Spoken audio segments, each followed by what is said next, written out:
Primeiro aos Tessalonicenses, capítulo 5,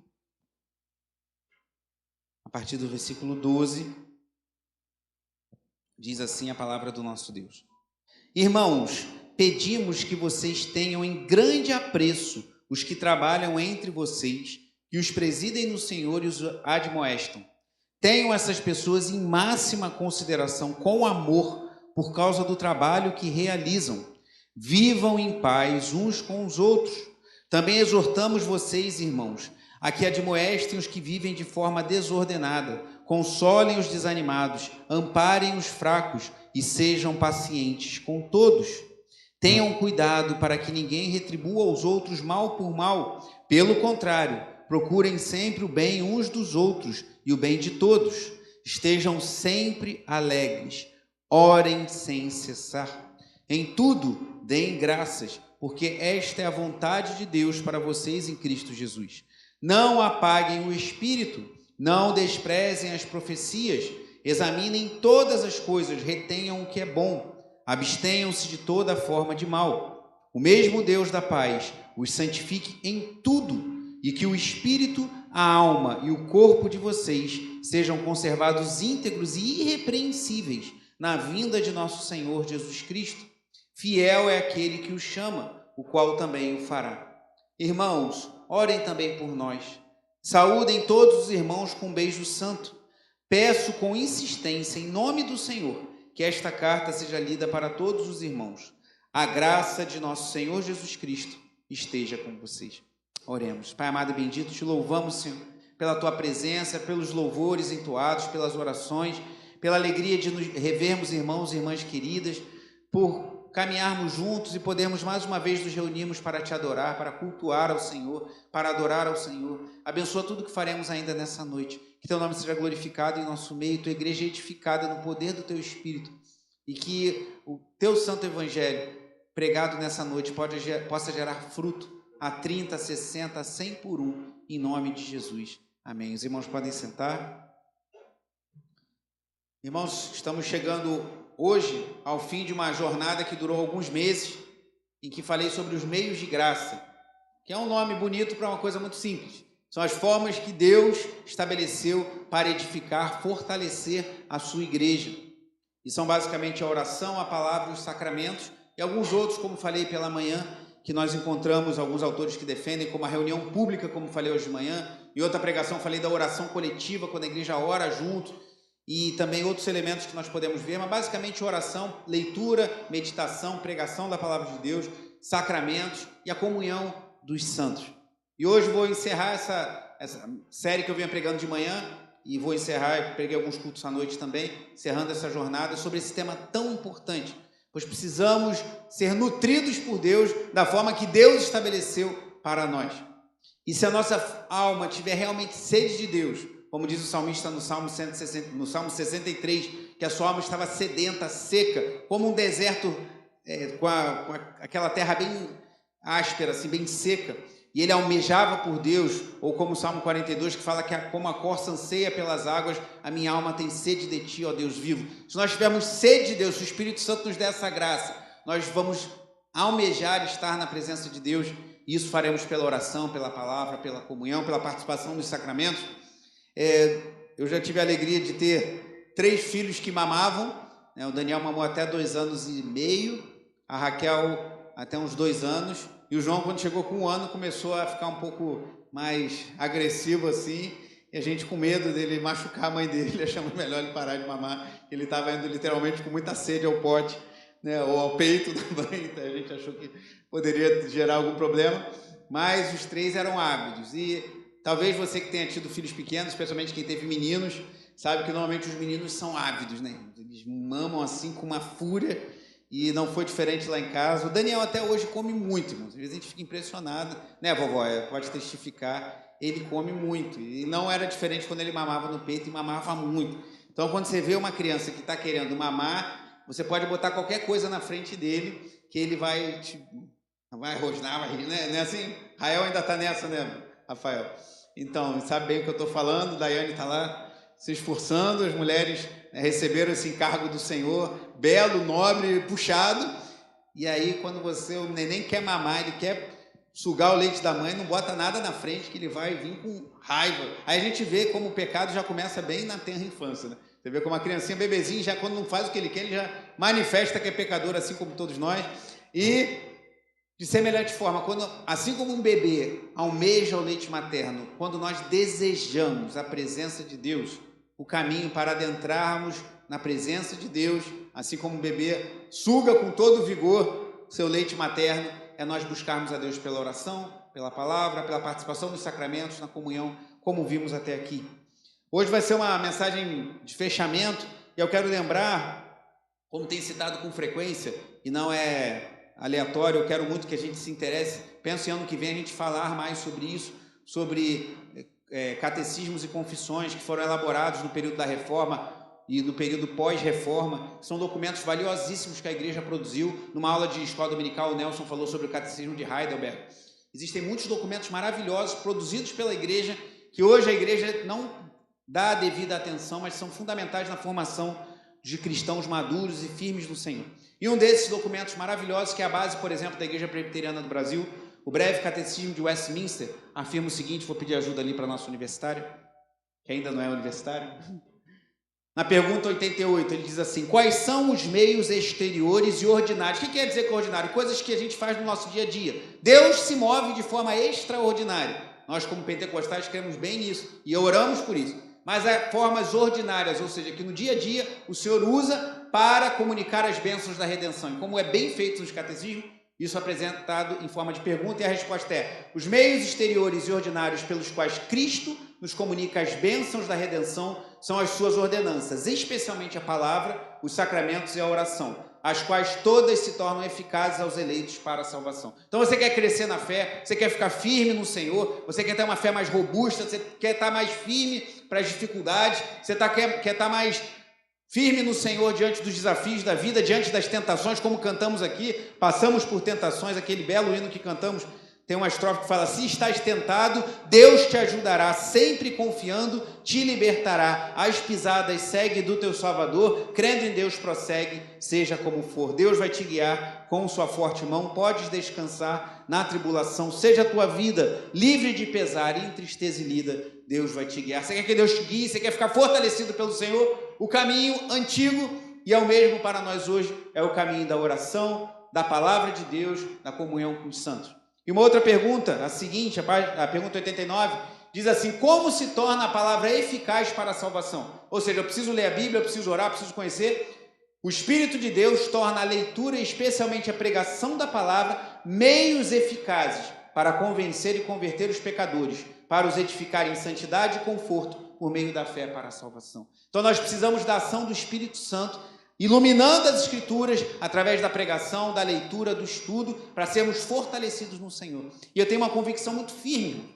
Eu estava lendo uma pregação que eu fiz em 2011, e eu já falava isso, eu falei: meu Deus, nada mudou, né? Nada novo debaixo do sol. Mas eu tenho uma convicção muito firme que muitos cristãos hoje estão fracos na fé, estão suscetíveis às tentações de Satanás, estão suscetíveis às ideologias desse mundo, que não têm se dedicado à palavra de Deus e à oração e à comunhão dos santos, como Deus deseja que façamos. E esses são os meios que Deus traz para nós. Pode tirar, Carol, por favor, no final. Essa parte a gente vai ver lá no final.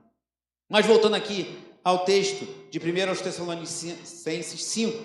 Por que esse texto? Para a gente concluir essa série de pregações sobre os meios de graça, os instrumentos que Deus usa para a nossa edificação. Me chamou a atenção por causa de um versículo apenas, que é o versículo 17. Leia em voz alta o versículo 17 de 1 Tessalonicenses 5, esse versículo tão grande, que diz: orem sem cessar. Repita: orem sem cessar. Só não é menor do que João 11:35, que diz o quê? Jesus chorou. Diante do túmulo de Lázaro, João 11:35, tem um versículo que alguns falam que é o menor da Bíblia: Jesus chorou. 1 Tessalonicenses 5:17 é um pouquinho maior. Orem sem cessar. Mas por que Paulo falou isso? Primeiro, antes da gente falar desse aspecto, dessa chamada de Paulo para a oração, eu queria que a gente voltasse os olhos para o público primeiro, para quem Paulo dirigiu essas palavras.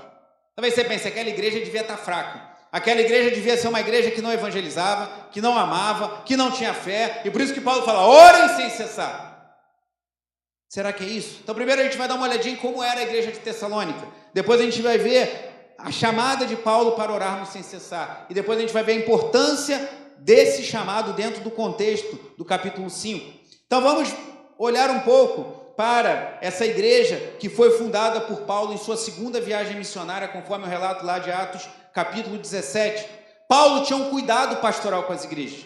Ele fundava as igrejas e ia embora. Tem muitos pastores que começam uma igreja e se agarra ali, não quer largar nunca mais, mas às vezes Deus te chama para ir para outro campo, para abrir outra igreja, para colocar outra pessoa ali, ou você enviar para outro lugar. E o reino de Deus é assim, é dinâmico, irmão. Temos tantos bairros aqui ao redor. Eu oro a Deus para que um dia Deus nos permita começar trabalhos em bairros adjacentes, como Gardenia Azul, como Rio das Pedras, como Muzema e outros bairros, que Deus nos permita, mesmo já tendo muitas igrejas, há espaço para a pregação do Evangelho. Quem sabe Deus nos dá a graça de abrir outros trabalhos, abrir um ponto de pregação, abrir uma congregação, enviar pessoas para pregar o Evangelho e se tornar no futuro uma igreja. Paulo fazia isso, ele abria e depois ia embora, continuar o seu trabalho, mas ele tinha um zelo, uma preocupação, e por isso ele enviou Timóteo lá para Tessalônica, pedindo notícias daquela igreja. Então vai ser, pensa, se Paulo está falando, ore sem cessar, devia ser uma igreja que não devia estar muito bem, como estava a igreja aos Coríntios, uma igreja problemática, cheia de vigorosa na fé, mas cheia de problemas. Mas olha o relato de Timóteo a Paulo no capítulo 3 de 1 aos Tessalonicenses. 1 aos Tessalonicenses, capítulo 3, versículo 1. Diz assim: por isso, disse o apóstolo Paulo, não podendo esperar mais, achamos por bem ficar sozinhos em Atenas e enviar o nosso irmão Timóteo, ministro de Deus no Evangelho de Cristo, para fortalecer e animá-los na fé. Olha a importância, irmãos, uma pequena pausa, de termos pessoas que nos animam na fé. Você tem irmãos e irmãs firmes no Senhor que te animam nos momentos de tribulação, que cantam esse louvor para você. Deus vai te guiar na tribulação, pode descansar. Timóteo foi para dar ânimo àqueles irmãos. Timóteo foi enviado por Paulo para que aquela igreja pudesse ser reanimada na fé. Mas ele continua aqui no versículo 3, a fim de que ninguém se inquiete com essas tribulações. Que tribulações? Possivelmente eles estavam sendo perseguidos por sua fé em Cristo. Porque vocês mesmos sabem que fomos designados para isto. Pois quando ainda estávamos com vocês, predissemos que íamos passar por aflições, o que de fato aconteceu e é do conhecimento de vocês. É só outro parêntese. Diácono Valquí pregando aqui na terça-feira, pregação muito propícia sobre Efésios 6, ele falava, como diz o nosso pastor, a vida cristã não é um passeio no shopping, no parque de diversões, mas é um campo de batalha. Por que eu falo isso para você? Espero que você tenha decorado essa minha fala, como o Diácono Valquí já decorou. Por causa disso. Porque se eu falo para você, vai ser tudo tranquilo, se renda a Cristo, sua vida vai ser maravilhosa, você não vai ter problema. O primeiro problema é você pular do barco.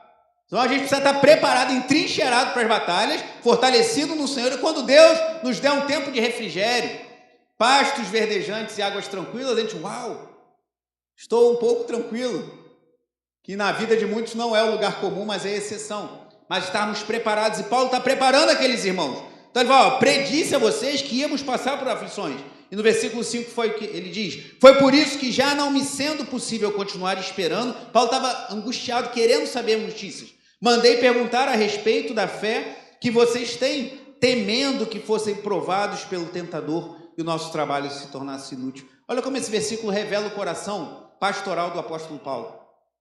Não tinha WhatsApp, não tinha telefone, não tinha como ele pedir para alguém ligar para os Tessalonicenses. E ele estava querendo notícias. O que ele fez? Não estou conseguindo ir. Timóteo, vai lá, Timóteo. Vai saber que eu estou temeroso deles estarem se desviando da fé e do nosso trabalho ser inútil.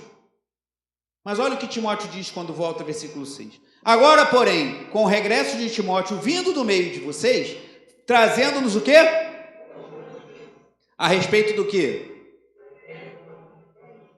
E ainda de que sempre guardam grata lembrança de nós, desejando muito nos ver, como aliás também nós temos vontade de ver vocês. Ufa, Paulo, fica tranquilo. E deve ter demorado, irmãos, porque ele fala que estava em Atenas, ele foi lá para Tessalônica, naquela época não tinha ônibus de viagem, avião, essas coisas, então deve ter demorado um pouquinho para Timóteo ir, ficar com os irmãos um tempo e voltar, mas Paulo agora está aliviado. Que bom! Timóteo trouxe boas notícias de vocês, disse que vocês estão firmes na fé, no amor. Ufa, estou tranquilo, Tessalonicenses. Mas ele diz mais no início da carta, volte mais um pouco, no capítulo 1. E quem lembrar, eu falei sobre isso no início do ano, salvo engano, no primeiro culto desse ano ou no último do ano passado. 1 aos Tessalonicenses, capítulo 1, diz assim, versículo 6: E vocês se tornaram nossos imitadores e do Senhor, recebendo a palavra com a alegria que vem do Espírito Santo, apesar dos muitos sofrimentos. É possível ter alegria em meio à tribulação. Paulo revela isso aqui e continua: assim vocês se tornaram o quê? Modelo para todos os crentes da Macedônia e na Acaia. Então Paulo estava escrevendo para uma igreja fiel. Paulo não estava escrevendo para uma igreja perfeita, porque isso não existiu e nunca vai existir enquanto ainda estivermos nessa terra. Quando Jesus voltar e vivermos em novos céus e nova terra, ou a igreja que já está no céu diante do Senhor, não tem falhas. Mas enquanto estivermos aqui, as igrejas terão suas dificuldades, necessitarão de ânimo, como Paulo anima aqui os Tessalonicenses. Então não era uma igreja perfeita, mas é uma igreja que Paulo coloca como modelo, irmão. O apóstolo Paulo, considerado por alguns o maior missionário, o maior teólogo da história da igreja, diz que aquela igreja era um modelo para os outros. Então Paulo está dizendo para essa igreja orar sem cessar. O que isso significa? Que a exortação para a oração não é só para quem está frágil na fé, para quem está passando por uma enfermidade, para quem está passando por uma dificuldade. Temos pessoas passando por lutas em nosso meio. Não é só para esses, é para todos nós. Você está firme na fé? Glória a Deus, permaneça e ore mais. Busque mais da presença do Senhor. Deus tem te visitado, Deus tem te motivado, você tem lido a Bíblia, o Espírito Santo tem falado ao seu coração. Que bom, continue orando sem cessar. Então, primeiro ponto, a igreja em Tessalônica era uma igreja abençoada, uma igreja que tinha fé, uma igreja que tinha amor, uma igreja que tinha esperança, uma igreja que era modelo para outras igrejas, mas ainda assim, tendo ouvido essas boas notícias, Paulo fala para aqueles irmãos: orem sem cessar. E aí, voltando lá para o capítulo 5, antes de voltar para o capítulo 5, ainda no capítulo 1, olha o exemplo de Paulo, capítulo 1, versículo 2. Sempre damos graças a Deus por todos vocês, fazendo menção de vocês em nossas orações. E aqui eu aprendo com Paulo, irmãos, a gente tem que orar por pessoas sem cessar. Então ele fala, orem sem cessar, mas antes ele fala o quê? Eu faço oração por vocês sem cessar. Ele não pede aos Tessalonicenses que façam algo que ele não fazia. E aqui eu aprendo, irmãos, a gente precisa orar por pessoas que estão bem na fé. Falei muito isso quando eu preguei sobre as orações de Paulo. Às vezes a gente vê um irmão abençoado, firme. Ah, que bom que ele está bem, está firme. Vou orar por aquele que está fraco. Ore pelo que está fraco, ore pelo que está desviado, ore pelo que está passando dificuldade, mas ore por aquele que está bem.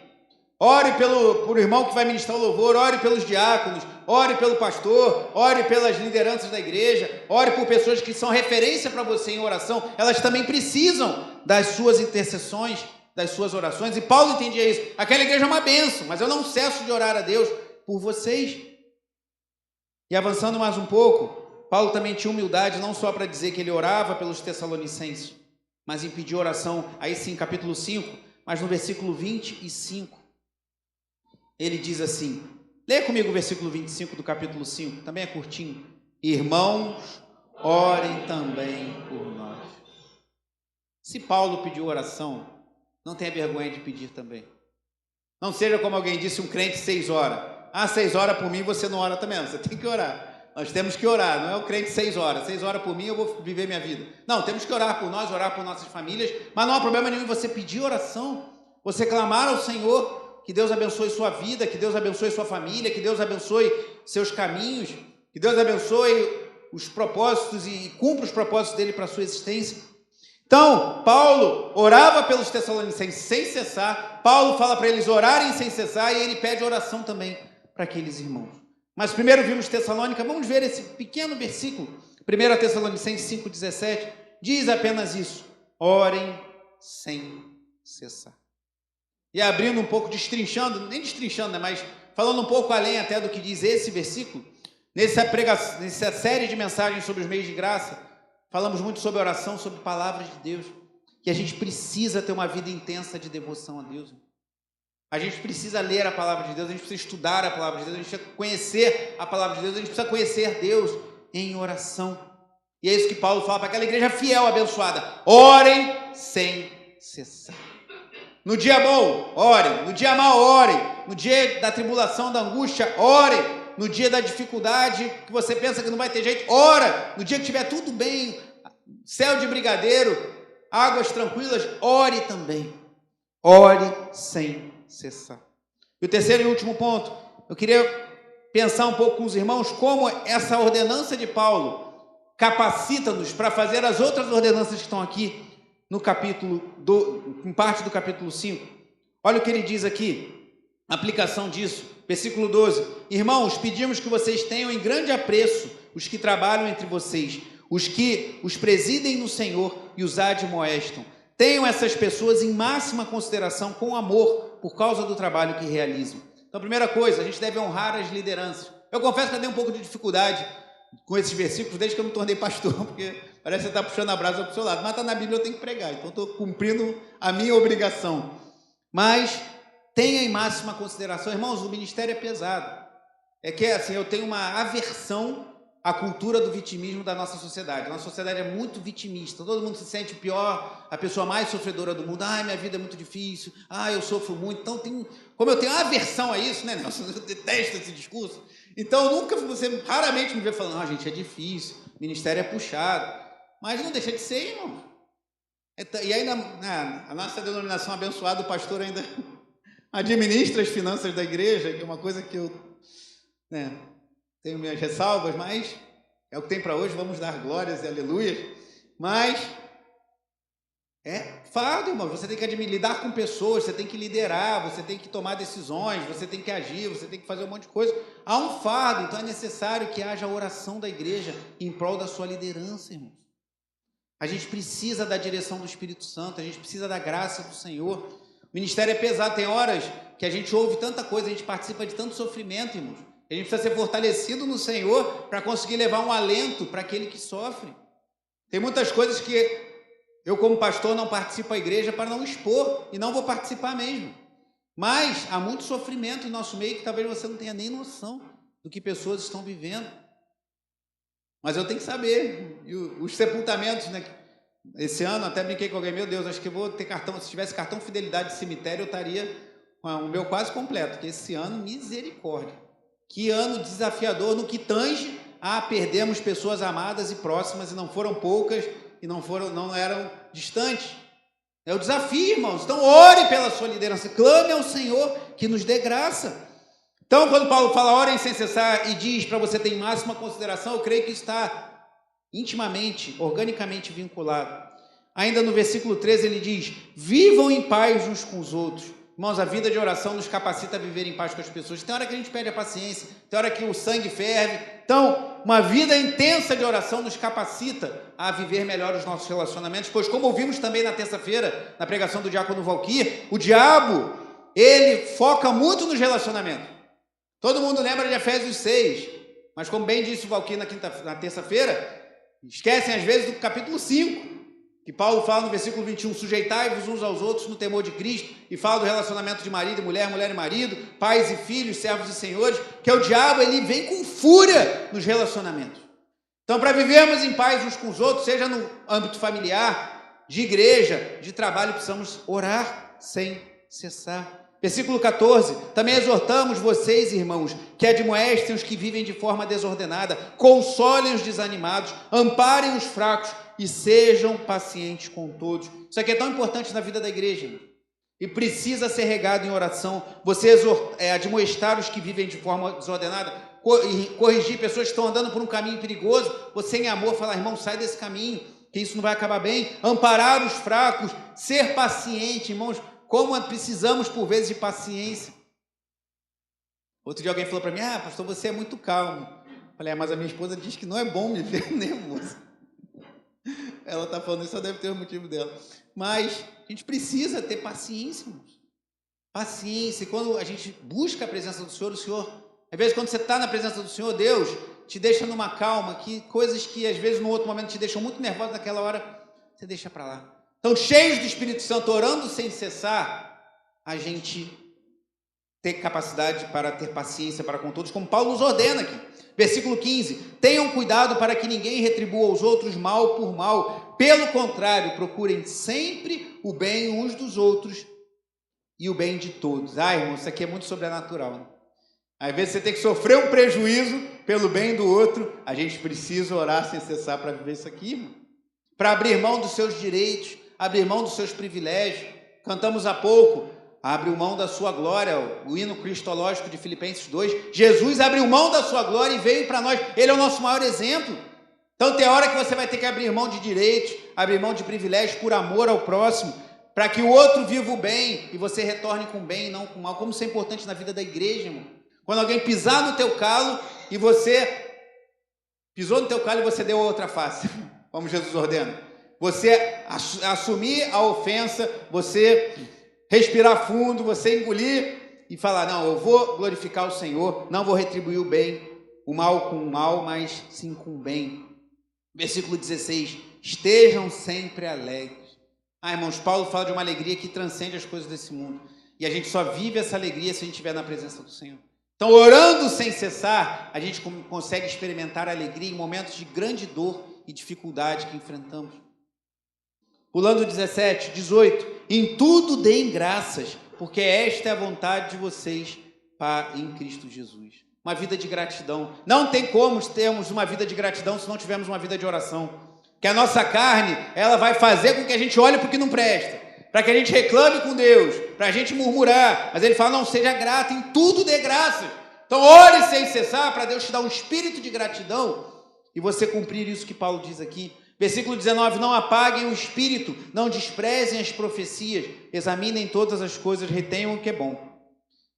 Não apaguemos o espírito, vivamos alinhados, atentos ao que o Espírito Santo está falando para nós. Não desprezemos as profecias, mas ligados em oração, vamos examinar todas as coisas e reter o que é bom. Nem todo mundo que diz em nome de Deus está falando da parte de Deus.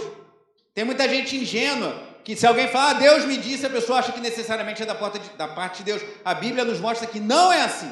Lá desde o Antigo Testamento, lá em Deuteronômio 13, Deuteronômio 18, já falei isso aqui várias vezes, há prerrogativas de pessoas que se levantavam falando em nome de Deus, e Moisés ensina lá em Deuteronômio 13 e Deuteronômio 18, que você devia desprezar aqueles que falassem coisas em nome de Deus que não aconteciam, ou acontecessem, mas quisessem te levar para afastar do Senhor para buscar outros deuses. Nem todo mundo que fala em nome de Deus você tem que acreditar. Mas como é que você vai discernir e examinar todas as coisas? Orando sem cessar e retendo aquilo que é bom.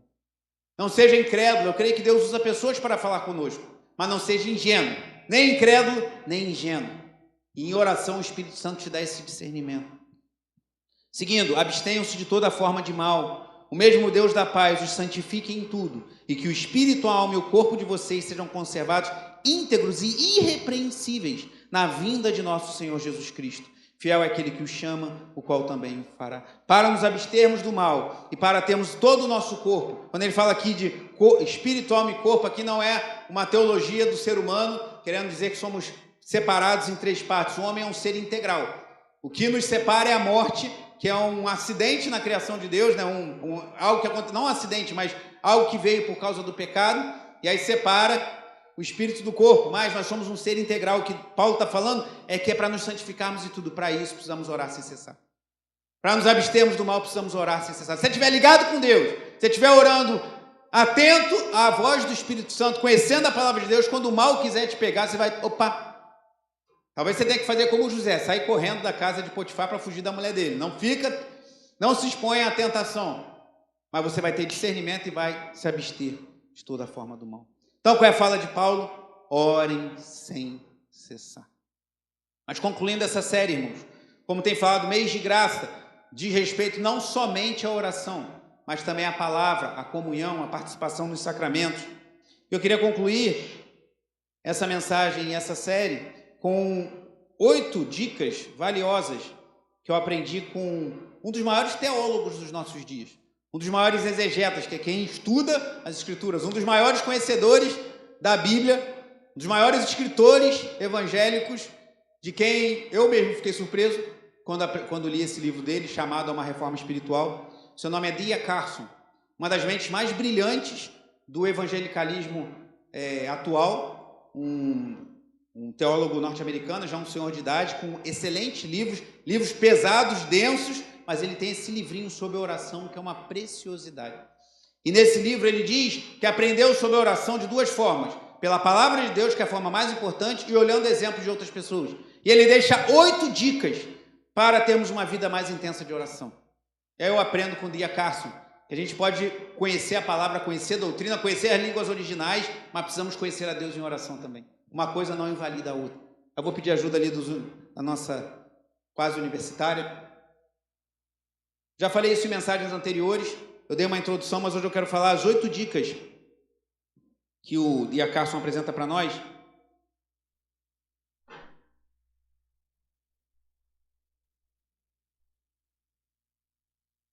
Já vai aparecer aí. E aí eu fiz uma adaptação porque ele fala sobre oração, mas eu queria aplicar isso para devoção, ou seja, para tudo o que nós temos, não só na oração. Ele fala só sobre oração, mas eu queria trazer isso também para leitura, meditação na palavra de Deus. Antes, queria só dar uma relembrada para os irmãos. Essa é a 14ª mensagem sobre o mês de graça. E é só dar uma relembrada e te estimular depois a acessar a playlist e ouvir as outras mensagens. A primeira eu falei sobre alegria em meio ao sofrimento, a partir de Filipenses 4. Como a gente pode ter alegria em meio ao sofrimento. Paulo nos ensina isso.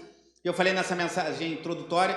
Depois, 3 mensagens falando sobre a palavra de Deus, o meio de graça mais importante, porque pela palavra nós aprendemos a orar, pela palavra nós aprendemos sobre os sacramentos, pela palavra a gente aprende o valor da comunhão.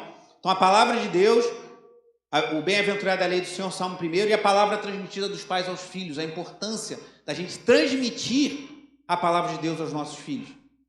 Depois a 5ª mensagem sobre oração, baseada em Lucas 11, quando os discípulos pedem a Jesus, Senhor, ensina-nos a orar, e Jesus apresenta uma forma resumida do Pai Nosso. A oração de Neemias, uma oração maravilhosa, que encontramos em Neemias capítulo 1, oração coletiva, quando a igreja se reúne clamando a Deus pela libertação de Pedro, e acontece algo tão extraordinário, que Pedro é liberto, e nem a igreja acredita quando ele é liberto, e chega na porta, e bate na porta onde os irmãos estavam reunidos. A importância da oração coletiva. Falava isso de manhã também, quando a igreja se reúne em algo especial, irmãos. Não despreze, que bom que você está aqui essa noite, venceu os desafios para estar aqui conosco. Quando a igreja ora junta, coisas acontecem. Aprendendo com os antigos a lição do rei Josias, que no momento de ápice do seu reinado, ele olha lá para Moisés, olha para Davi, faz as coisas do jeito que Deus estabeleceu, e ele faz a maior Páscoa, celebra a maior Páscoa da história de Israel, desde os dias do profeta Samuel. Então, aprendermos com os antigos, aprendemos com as boas tradições que a igreja nos lega ao longo de 2000 anos. Nossa igreja não a Nova Vida, mas nós como cristãos não temos uma história que começou ontem. Temos um legado de 2000 anos para nos beneficiar. A tenda do encontro. Quando Deus falou que não estaria mais no meio do povo, o que Moisés fez? Fez uma tenda fora do arraial, bem longe, para encontrar com Deus, e Deus se encontrou com ele. Tem hora, irmãos, que para você viver coisas com Deus, você vai ter que sair do meio do povo. O que eu digo, não no meio da igreja, mas você vai ter que tomar uma atitude mais radical. Todo mundo acha normal fazer isso, fazer aquilo. Não, eu vou montar minha tenda bem longe, porque eu preciso ter um encontro com Deus. E Êxodo 33 fala isso. E Deus promete a Moisés a sua presença e descanso. Isso que você mais precisa e eu mais preciso. Mais do que qualquer coisa dessa vida, nós precisamos da presença de Deus e do descanso que somente Ele pode fornecer. Eu falei isso na 10ª mensagem. Semana passada eu falei sobre o batismo e a ceia do Senhor. Eu quero pedir a liderança, eu já pedi, mas queria pedir a toda a igreja, se possível, ouça especialmente essa mensagem sobre a ceia do Senhor, porque até em conversa com o diácono Valquir recentemente, ele falava isso, a gente dedicar mais tempo, a gente considerar melhor o que a gente faz quando a gente participa da ceia do Senhor. Não é tomar um suquinho, comer um pãozinho e fazer somente em memória de Cristo, algo especial que acontece aqui. Então, se puder, depois ouça essa mensagem e reflita. Na semana que vem, quando você participar da ceia do Senhor, no culto da noite, você esteja mais preparado para isso. Hoje de manhã eu falei sobre a importância de não deixarmos de congregar, porque a comunhão dos santos é um meio de graça para o povo de Deus ser fortalecido. E encerrando agora, ore até que você ore, e você vai entender por que esse tema que eu estou apresentando aos irmãos. Mas indo agora para as 8 lições que D.A. Carson nos apresenta nesse livro, esse grande teólogo, grande pensador, profundo escritor, e nos fala com tanta propriedade sobre a oração. Primeira coisa que ele diz: planeje ter tempo de oração. E eu botei ter tempo de devoção, porque eu estou abrindo isso não só para oração, mas para a leitura da palavra. Meu irmão, minha irmã, se você não planejar a sua vida devocional, ela será pobre. Ou no máximo você vai continuar um dia ou 2 e uma semana e você vai ficar pelo caminho. Planeje. Entenda o seguinte: eu tenho um compromisso. Eu tenho um compromisso de ler a Bíblia. Eu tenho um compromisso de orar. Você não tem um compromisso se você trabalha com o seu chefe? Você não tem um compromisso com a sua família de comprar o pão, ou no meu caso, comprar as bananas? Eles comem muito. Ou ganhar, né? Uma irmã me doou uma penca de bananas, eu fiquei como quem sonha, porque daqui a pouco ela acaba. né? Você não tem compromisso de pagar suas contas? Tenha um compromisso. Eu preciso orar porque eu sou crente. Deus me chama a uma vida de oração. Deus me chama a ler a Bíblia. Ah, mas eu tenho que acompanhar o Instagram, cancela o Instagram. Ah, mas eu tenho que curtir o Facebook, corta o Facebook. Claro, tem pessoas que trabalham e usam essas ferramentas como instrumento de trabalho. Isso é compreensível. Não estou dizendo que é pecado você ter redes sociais. Mas se isso está tirando o seu foco na devoção, corta, irmão. A gente tem muita pena de cortar coisas fúteis e não se percebe que corta coisas que são muito importantes. Então planeja, eu preciso orar, eu preciso ler a Bíblia, eu preciso aprender de Deus pelos meios que Ele mesmo estabeleceu, eu vou planejar isso. Eu conversava com uma família um tempo atrás, que tinha um dia da semana que era o dia do culto doméstico, e eles reservavam, não marcavam nada. Eu estimulo os irmãos a não marcar festividades, e graças a Deus isso não tem acontecido na nossa igreja. No dia de domingo, domingo é dia do Senhor, é dia de estar na igreja. Ah, mas eu faço aniversário nesse dia. Você não é o centro do mundo. De todo coração. Deus é o centro do mundo. É mais importante cultuar a Deus do que celebrarmos aniversário. Eu falo isso como quem vai comemorar aniversário em breve, não está nem aí para isso, quem me conhece sabe muito bem. Mas você pode celebrar seu aniversário, não há problema. Mas reserve esse é o dia de eu estar junto com a minha igreja, o dia de eu estar cultuando ao Senhor, sem religiosidade. Não caiamos no outro extremo. Mas a maioria das pessoas hoje está no extremo de banalizar as coisas de Deus muito facilmente. Então planeje. Eu planejo. Eu lembro de um irmão da igreja da freguesia, o Marcos, guitarrista, qual que conhece muito bem. Ele falou para mim, quando eu fazia faculdade, eu não botava matéria nos dias de culto, porque eu queria estar na minha igreja. Eu não fazia, eu montava a minha grade da faculdade, blindando as quintas-feiras, que era dia de culto, para eu estar na minha igreja, ou às quartas-feiras, não me lembro. Porque esse dia eu quero estar no meio da semana com a minha igreja, cultuando ao Senhor. Faço mesmo. Esses dias um irmão compartilhava que a sua esposa recebeu uma proposta de emprego e falou assim, ah, mas terça-feira eu não posso, que é dia de culto na minha igreja. E a pessoa fala, dá para negociar? Não, não dá, então eu não vou aceitar essa oportunidade, que eu não quero abrir mão de estar junto com os irmãos durante a semana. Ponto. Deus vai te honrar, irmão. Então planeje seu tempo de oração, planeje seu tempo com a palavra de Deus. Diga não para aquela pessoa que passa um áudio de 19 minutos. E que você ouvindo em 2 vezes ainda dura 10 minutos. Fala, não vou responder agora, eu não sou obrigado a responder mensagem no WhatsApp na hora que me mandam. Eu tenho um compromisso maior, eu tenho que falar com o meu Deus. Eu tenho que orar e falar com o Deus Altíssimo. Planeje ter tempo de Deus. Eu tenho um propósito que eu nem sempre cumpro, de tentar fazer mensagem no WhatsApp de até 1 minuto. Às vezes eu fico olhando, assim, chegou 1 minuto, eu termino. Para não ficar estendendo. É uma boa prática, se você quiser adotar. Eu não consigo sempre, mas eu tenho tentado. Quando eu estou andando na rua falando, é mais difícil. Segunda dica, ainda estou na segunda, preciso correr. Adote maneiras práticas de impedir que sua mente vagueie. E a Carson fala na oração, mas também na leitura. Eu já passei por isso muitas vezes. Você está lendo a Bíblia e você lembra que tem que pagar a conta de luz. Ih, está acabando a banana, preciso passar no hortifruti. E o bebê está sem fralda. Ih, meu Deus. Cara, você é ser humano assim como eu, todo mundo passa por isso. Então adote estratégias. Quais estratégias? Por exemplo, reserve seu tempo de leitura da Bíblia no momento que você estiver melhor durante o dia. Você acorde mais cedo. Ah, mas eu acordo muito cedo, não dá para acordar meia hora antes? E separar um tempo que você está com a cabeça fresca, sem preocupações? Ou acorda na madrugada. Tem pessoas que rendem melhor à noite, então faça à noite. Ou à tarde tem um tempo livre, consegue. Mas separe um tempo e crie ferramentas. Por isso que eu falei de manhã, pense se não é melhor você ler a Bíblia na Bíblia física, que não tem notificação. A notificação é uma praga para quando você está lendo alguma coisa no celular, que toda hora te desvia. Então, adote maneiras de impedir que a sua mente vagueie, até na oração. Você está orando, falando, Senhor, abençoa minha vida, abençoa a igreja, não sei o que, você começa a pensar em outra coisa. Terceiro, tenha parceiros de oração, diz D.A. Carson, eu acrescentei, de meditação bíblica. Homens com homens, mulheres com mulheres, para evitar a fadiga, como diria o filósofo Chaves, né? Então, sem maiores problemas, homens tenham parceiros homens, mulheres tenham parceiros homens. Ah, mas eu não sou casado, então, pior ainda. Ou eu sou casado, aí o outro pode ficar com ciúme. Vamos ter sabedoria prática. Tenha parceiros de oração e meditação. Tem alguém, leia um livro, faça a leitura bíblica e compartilhe com alguém, compartilhe devocionais e fale com essa pessoa. Vamos trocar ideia sobre, eu estou lendo o livro de Provérbios, olha que legal que eu li aqui, que eu marquei, compartilhe com outra pessoa. E tenha também parceiros de oração, ore pela minha vida, ore por tal causa. Escolha modelos de oração, diz D.A. Carson, ouvindo orações sem necessariamente imitar o jeito. Você não tem que imitar, mas tenha referência de oração. Ah, que legal ouvir esse irmão orando, essa irmã orando. Eu quero orar assim também. Pegue como uma referência, não como uma imitação. Você tem que ser espontâneo, você está falando com Deus. E o mesmo, referência de pessoas que se dedicam às escrituras. Já falei muito dele, mas vou falar de novo hoje, mas a tia do diácono Valquir, né, a Simone, esposa do Marquinhos, amigo meu, uma mulher discreta, assim na dela, né, Valquir, né? Mas ela lê a Bíblia com uma avidez, né, Valquir? Vive lendo a Bíblia, lê a Bíblia não sei quantas vezes. Então, você conversando com ela, se você, assim, pessoa comum que está na igreja, está vivendo ali, mas ela tem uma sede pelas escrituras, né, Valquir e Mara podem confirmar isso, né, Marinha? E ela vive lendo a Bíblia, e o marido dela fala, não sei quantas vezes a Simone já leu a Bíblia, ela está sempre lendo a Bíblia, é uma referência para mim. Então, tenha boas referências, como essa, na oração e na palavra. Quinto conselho do dia, Cássio, tenha listas, cadernos de oração e um bloco de notas, para registrar referências bíblicas. Eu marco na minha Bíblia mesmo, não gostava de fazer isso não, mas me rendi. Então, marco na Bíblia, faço umas anotações, de repente compra um caderninho das minhas anotações bíblicas, deixa junto com a sua Bíblia e faz anotando. Minha mãe faz isso muito bem.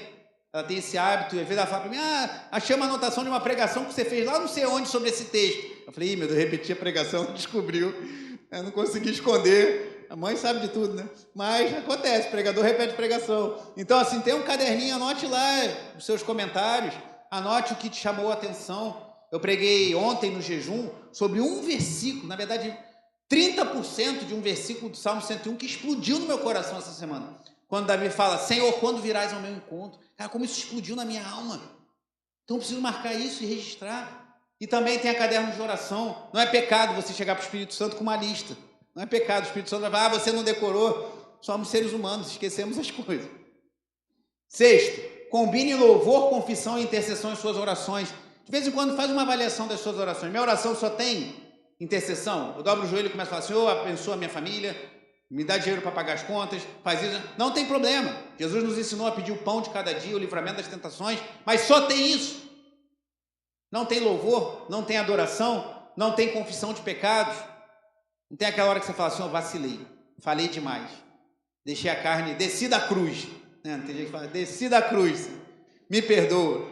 Ou falei de menos, eu tinha que falar e fiquei quieto. Ou olhei demais. Principalmente aos homens esse pecado é mais comum, né? Mas também não, as mulheres não estão alheias disso. Então precisamos confessar nossos pecados diante do Senhor, precisamos adorar ao Senhor, precisamos glorificar ao Senhor e também fazer petições. Combine esses elementos, não como uma coisa mecânica, mas pensando, se eu só estou pedindo a Deus, eu estou perdendo um pouco da ideia de quem é Deus, que eu preciso adorá-lo. Isso aqui é específico para quem exerce liderança, ele diz, exercite suas orações públicas. Então, quando a gente ora publicamente, irmãos, as pessoas, mas você tem que orar sem pensar em quem está ouvindo. Sim, mas Jesus tem várias orações de Jesus registradas que nos ensinam alguma coisa. Então, eu como um pastor, como um líder, estou orando, eu não deixo de estar ensinando a igreja também sobre a oração. Então, aqueles que exercem funções de liderança, ou no caso da nossa igreja, exercem orações públicas.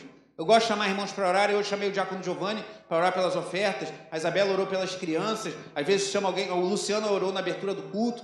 Então, se você tem essas oportunidades, saiba que quando você deve orar de forma natural, mas você também está ensinando as pessoas sobre oração quando você faz isso. E o último é um conselho puritano. Eu sempre falo dos puritanos. Tive a oportunidade de dar aula lá no IBRMEC, e era para eu dar 30% de uma aula sobre puritano, virou mais de 60%. Mas eles, como meu professor de hebraico fala, licença de cátedra, um negócio assim, me valida o meu direito de professor, e estiquei um pouquinho a corda e falei, eu sou apaixonado pelo legado desses irmãos. Mas há um ditado puritano, ore até que você ore. O que significa isso? Quem já viveu sabe o que eu estou falando. É quando você experimenta da presença de Deus de uma forma, como eu experimentei hoje de manhã no louvor, que foi tão abençoado, irmãos. Deu até pena quando o diácono Marcos me chamou para subir. Queria ficar ali. Eu estava ali, quando a irmã foi me chamando, é sempre a Silvia que me chama. Ontem no jejum, a mesma coisa, me deu até pena, eu tenho que conduzir o culto. Mas glória a Deus, é benção. Estava tão bom. Né? Quando a gente experimenta da presença de Deus, é isso que ele quer dizer. Ore, rompa as barreiras do natural de você ficar aquela coisa, eu oro porque eu tenho que orar, o pastor está falando toda hora, 14 mensagens falando sobre oração, sobre Bíblia. Eu não posso esquecer que eu tenho que orar. Então eu vou dobrar meu joelho e vou orar, mas aí você começa a romper. Deixa de ser uma obrigação para ser um lazer, uma alegria. Deixa de ser um fardo para ser algo prazeroso. Então, ore até que você ore. O que é esse ore até que você ore? Até você experimentar a presença de uma forma, como eu estava aqui hoje de manhã, que eu queria ficar ali adorando e pudesse falar, Marquinhos, conduz o culto, prega aí, faz tudo, me deixa aqui na minha. Tamanha presença de Deus que a gente vivenciou hoje aqui. Então, ore até que você ore. Ore até que a presença de Deus inunde o seu quarto, inunde a sua sala. Lendo esse versículo que falei para vocês do Salmo 101, Senhor, quando virás ao meu encontro, numa madrugada dessa semana, eu me vi aos prantos na sala da minha casa, que por ser de madrugada estava quieta, porque durante o dia é difícil ter um momento de quietude, com 3 crianças agitadas dentro de casa. Mas, ore até que Deus venha, ore até que Ele visite a tua alma, ore até que Ele mude as suas prioridades e te faça enxergar a vida com a ótica do reino. Ore até que você ore. Leia a Bíblia até que a Bíblia exploda na sua alma. Até que aconteça como aconteceu comigo nesse Salmo 101 essa semana. Não estou falando disso porque foi agora, mas já aconteceu muitas vezes. De um texto explodir no seu coração e aquilo ali se tornar algo quase palpável. Tamanha a tua convicção daquilo que você está lendo. E para concluir, o D.A. Carson, ele fala aqui no finalzinho, pode passar, Carol, por favor. Ele diz assim, cristãos devem orar tanto e com tal honestidade, numa única sessão, ou seja, no momento que você para orar tanto e com tanta honestidade, até que sejam ultrapassados os sentimentos de formalidade e irrealidade. Às vezes a gente está ali, parece que você está cumprindo uma obrigação, está cortando uma laranja, está batendo um alho para botar no feijão, e você está orando. Até que sejam ultrapassados, rompam-se esses sentimentos de irrealidade, de formalidade, que frequentemente perturbam a minha vida, provavelmente a sua também. Ouvi isso tudo, eu quero orar mais, quero me dedicar mais, aí você está orando e você fica cansado, você dorme. Você começa a pensar uma coisa que não tem nada a ver. Você lembra que teu time perdeu, ou que teu time ganhou? Meu Deus, Nelson não vai conseguir orar por um bom tempo. O Vasco ganhou de 6-0, mas vem, as coisas te perturbam. Para entrar no espírito da oração, diz D.A. Carson, devemos nos apegar a ela por algum tempo. Aí eu começo a descobrir que, há um segredo para quem, não é um segredo de algo místico escondido, mas há uma promessa para quem dedica mais tempo a Deus. Deus é galardoador daqueles que o buscam. Você nunca vai experimentar isso se a sua vida de oração for 5 minutos por dia, perdoe-me falar isso. Você nunca vai romper essas barreiras se a sua oração for só antes do jantar, antes do almoço. Precisamos ir além. E ele diz, se orarmos até orarmos, finalmente chegaremos à delícia da presença de Deus, para descansar no seu amor, para apreciar a sua vontade. Quem já vivenciou isso? Eu não falo isso com arrogância não, porque eu já vivenciei isso muitas vezes. Não estou falando isso para falar porque eu sou não, porque eu falo isso num aspecto, na intenção de que você viva isso também. Diz Davi no Salmo 16, na tua presença há delícias perpetuamente. Se você vivenciar isso, pode ligar, Carol, por favor. Se você orar até que você ore, se a Bíblia deixar de ser um livro que você tem que ler porque você é crente, porque o pastor perturba a tua cabeça, você tem que ler a Bíblia, mas se tornar algo que enche a tua alma, que te traz uma alegria profunda, você vai experimentar disso que é a promessa dos meios de graça. Suprimento, provisão. Você vai poder cumprir esses mandamentos que vemos aqui o apóstolo Paulo colocando. Sermos sempre gratos, procurarmos não o mal, mas o bem dos outros, admoestarmos os outros, vivemos em paz uns com os outros. Isso vai se tornar mais fácil, porque você vai estar encharcado, igual uma esponja, encharcada, né? Eu às vezes exagero no detergente, eu gosto de lavar a louça muito, às vezes eu lavo um copo e olho assim, não, tá sujo, ainda tem gordura. A gente tem um negócio lá de vinagre com detergente, vinagre é excelente, né? Vinagre de álcool, fica a dica aí, 0,800. Bota um pouquinho de vinagre de álcool, um pouquinho de água e uma gotinha de detergente, lava tudo. Eu vou lá e esfrego tem uma esponjinha lá em casa só para lavar os copos, né? Eu não sou metódico somente na igreja, que é metódico em tudo. Então, vai lá e você esfrega, e quando eu vejo o copo brilhando, agora tá legal. Mas a esponja tem que estar encharcada. Então, para a gente viver coisas profundas com Deus, a gente precisa estar encharcado da sua presença, encharcado da sua palavra, encharcado do desejo de estar com Ele. E as coisas dessa vida se tornam assim pequenininhas, que a gente quer mais de Deus, quer mais da presença de Deus. E como eu falei da criança no início, que está faminta e quer o seu leite materno, a gente quer o Senhor. Então pode botar uma feijoada na frente de uma criança que ele não quer saber, ele quer o leite materno. Então pode botar as delícias desse mundo, mas a gente almeja Deus. A gente almeja a presença de Deus. A gente almeja orar até que a gente ore. A gente almeja vivenciar na presença de Deus coisas maravilhosas. Um dos maiores missionários do grande período de missões disse, salvo engano foi William Carey, espere grandes coisas de Deus, viva grandes coisas para Deus. Tenho quase certeza que foi William Carey. Espere grandes coisas de Deus, viva grandes coisas para Deus. Isso vale muito para quem trabalha com missões, mas também podemos trazer isso para a nossa vida devocional. Viva intensamente na presença do Senhor. Vamos orar por isso? Vamos orar para que Deus nos dê essa graça. Que Deus nos aqueça com a sua doce presença. Deus nos encha do seu amor, da sua graça e do seu favor. Faça a sua oração. Presente sua vida ao Senhor nesse momento. Vamos ficar de pé, fique todo de pé. Vamos clamar ao Senhor que nos abençoe, que nos sustente e fortaleça. Vamos clamar por pessoas que estão passando por lutas, como a Adriana, que está uma luta com a sua mãezinha, a Adriana do Carlinhos. Também a Lia está com o Romarco internado, né? Com pneumonia, Lia, prima da Cleonice. Mas nesse momento, peça a Deus que te encharque da presença dEle. Quando vivemos na presença de Deus, quando desfrutamos da graça, do favor de Deus, quando oramos até que venhamos a orar, tudo se torna diferente. Não faça a sua oração. Você tenha chegado aqui com muitas demandas, com muitas lutas. Todos nós temos os nossos desafios. Mas agora, nesse momento, volte-se para o Senhor e peça: Senhor, eu quero viver isso. Eu quero experimentar disso.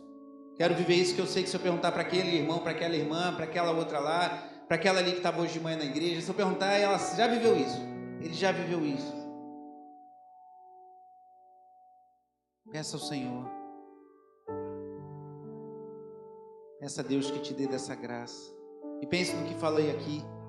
Se você não precisa planejar melhor o seu tempo, a sua agenda. Você não precisa priorizar tempo em oração, tempo na palavra, tempo na igreja. Pessoas às vezes deixam de estar na igreja por motivos tão fúteis. Não faça a sua oração.